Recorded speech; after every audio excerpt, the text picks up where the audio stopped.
Jack Dorsey basically announced that he is laying off half of his company. And not because the company is doing bad, but because AI is much more productive and much better at doing those jobs than the people. And the crazy thing is actually that the stock price of his company went up 30% after this announcement or after this news. That's huge in my opinion. Kind of reminds me of when many companies two years ago or so, or a year ago, started announcing Bitcoin strategic reserves. And when a company announced their Bitcoin strategic reserve, then their stock went up. And I feel like this could be the first of many of companies announcing that they're gonna save costs by implementing AI and laying off their humans. Ben, what's you sent me this article last night? What's your thought here? Yeah, well, it's fascinating, and I think I read somewhere that this is the biggest job cut on a percentage basis out of any S&P 500 company in history, right? So more jobs were kind of made redundant in this than anywhere else. And I mean, Jack's like a leader in this space. Even look at his handle; it's literally Jack, right? He created Twitter. This guy basically runs a lot of the internet that we run off of. I don't know. My first thoughts here is like if we look at like 2021, there were this crazy tech hiring, right, with ZERP, zero interest rates. And then from there's been kind of this beginning of this year, there was a lot of FUD, right? Fear, uncertainty out around tech and SaaS, particularly, kind of seeing like our SaaS is SaaS dead, right? That was the narrative, and Jack really is tapped into narratives, I think, pretty well. And he kind of sees like, look, I think there was this like quote that said, I forget who said it, 80% of jobs at tech companies are not really needed. It's just they don't know which of the 80% of people are in that subset. And with using AI, I think you can probably have a better sense of like who's actually needed and necessary and who's not. You, me, like Rick, Luca, myself, like we're all seeing firsthand like just how much you can get done with one person.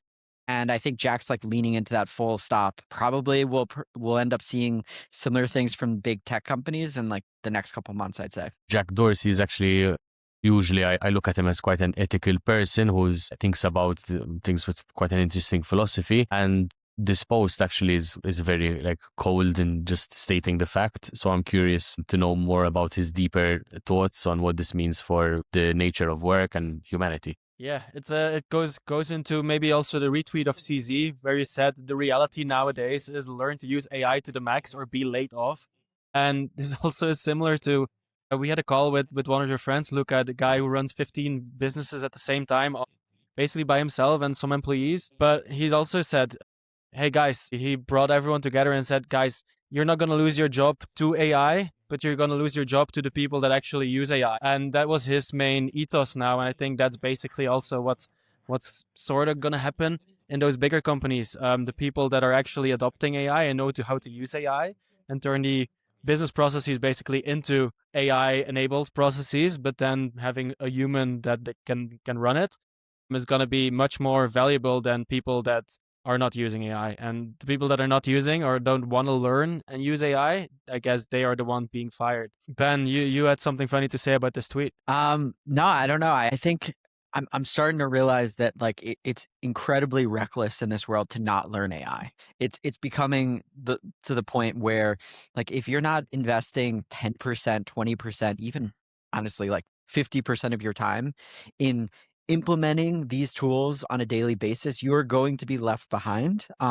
How many websites, even like in the SaaS world, like haven't been updated in like a few years? Like it's so clear to me the products that are being paid attention to in this AI world versus not. And so yeah, I don't know. Last week we talked about Mark Cuban and how he said 33 million businesses in the U.S. are small to medium size that could be using AI. And it makes me wonder how many of them are not leaning into AI, but realistically, like you really just need to focus on it and keep your finger on the pulse as we keep going. And sometimes the question comes up to me, like the people that are so focused on their job, they don't really have the time to experiment with AI. And that's like a bit of a double-edged sword because those people are focused on their job, but they're the ones that are might be laid off the soonest because they are not the ones experimenting, while people that actually have the freedom or the freedom of mind and doing whatever they want, basically, like us, we are experimenting with AI 24/7, trying to build stuff.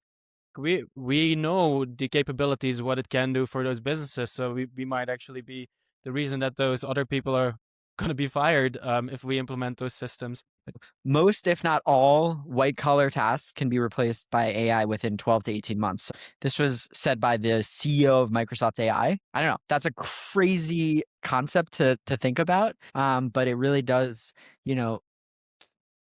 give me a pause when I'm talking to all my friends who have W-2 and, they're W-2 employees and they're kind of working their 9-to-5 job. It's like, okay, there's a trade-off where yes, you're making money now, but I don't know, you really need to kind of think long-term and how you can kind of hedge against both sides.